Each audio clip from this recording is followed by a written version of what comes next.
Malam uro adab hepo buta jaga sopan santun tertib majelis nyan bergebit hai lintu dah jaga tawo hai lintu di bak malam pun menurut gampung nah adat tun nah adat hana malam kedua tawo bak bino tapuruno jalan agama tapuruno rukun Islam leh sembahyang kita baca rukun leblah sikut 20 yang tidak sungguh kejita aja.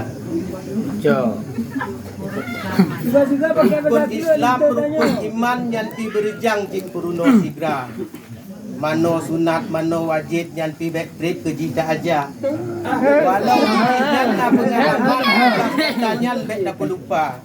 Kamu mana ngerti kinyo? Tahu di waktu mana le tak buat tu be langsung muda. Tahu hai lintu ni bak malam put tak buat jebut ngan menu ada. Tahu hai lintu bak malam limong tak buat bungong aneka warna. Tahu hai lintu ni bak malam 6 puo kemunyan yo bacu 3 kata. Guna kemunyan bacu lengkun pri aleh sosui la bomoh kata. Sini kok. Tot kemunyan hai lintu baru tajo asap. Tadi dengar ceramah ni.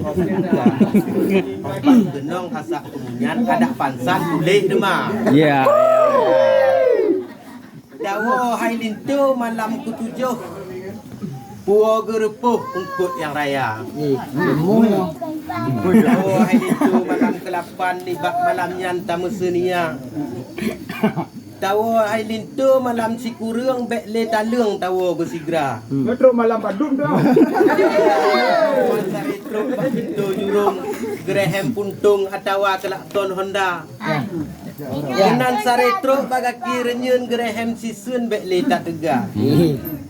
Guna Graham nyo bacu satu. Paham tu boleh. Kamu aja ada masajil sini. Masaplu kamu. Siat kena dua. Kadang natruh waris ngon sahabat tak dua siat tukar curupa.